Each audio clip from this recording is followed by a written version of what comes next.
Thanks to the amazing folks over at Ameda City through the Predecessor Creators Guild, I've been given an opportunity to take a first look at Predecessor's upcoming patch, patch 1.4. This patch is absolutely massive and has some changes for every single hero in the game. It's also going to bring us our next Predecessor hero, Boris, who's going to be charging his way into Sanctuary. We got a lot to cover in this patch, so let's get to it. Gadget is a mage hero in Predecessor that is primarily played in the middle lane, though some people may take her into the support role. In patch 1.4, there are some significant changes coming her way. Her passive shock absorber has now been changed, and with it comes a new name called Field Data Accumulation. It has a very cool ability that kind of interacts with the entirety of her kit. Gadget acquires stacks of field data accumulation, here abbreviated as FDA, that permanently grant her 1 magical power for every 5 stacks gained. She gains 1 stack for every minion and monster that she kills, and damaging enemy heroes with abilities grants her 3 stacks once per activation. Finally, takedowns will grant her 20 stacks. Importantly, there is no maximum listed here to the stacks that you can gain throughout a game, meaning the longer the game goes on, the stronger Gadget gets.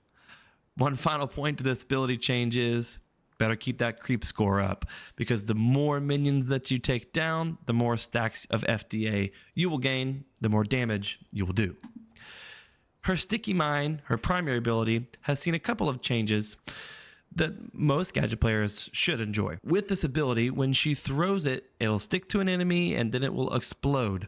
When Gadget lands a basic attack against an enemy with an attached Sticky Mine, it will empower it, dealing more damage than you will have seen on patch 1.3. Her E ability, Security Gate, has seen some significant suite of changes here. This ability now moves on its own. It will travel forward 1,750 units over 1.2 seconds. Previously, this ability remained where Gadget placed it on Sanctuary, and you could run through it one time. Now, this ability can be refreshed. When Gadget or her allies walk through this gate, the benefit from the gate can be refreshed, meaning you can regain that movement speed stem, which has a 30% increase to its magnitude, a little bit less duration, but again, that's to account for the fact that you could benefit from this more than once per activation.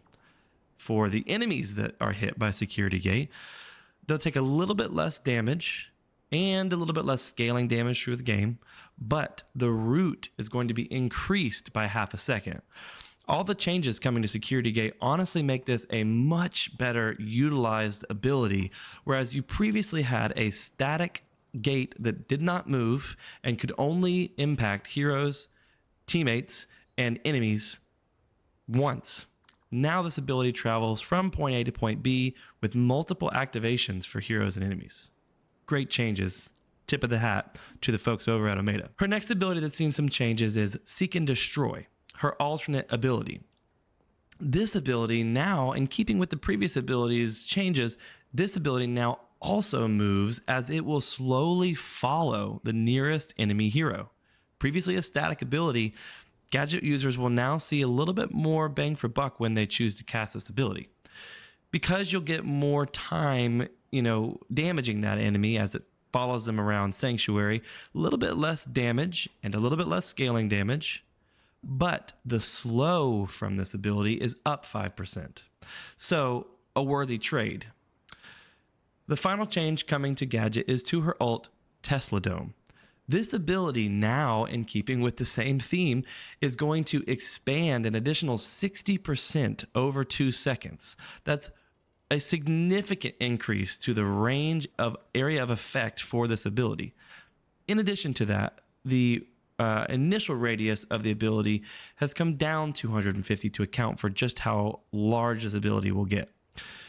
The CC from this ability, you will see an increase in her slow by 10%. All of these abilities are further impacted and benefited by her new passive ability, Field Data Accumulation, or FDA, giving her more damage as the game goes on. I think that these changes coming to Gadget are great changes with some significant impact. Let me know what you think about the changes in the comments below and whether you plan on playing Gadget in the Fields of Sanctuary in patch 1.4.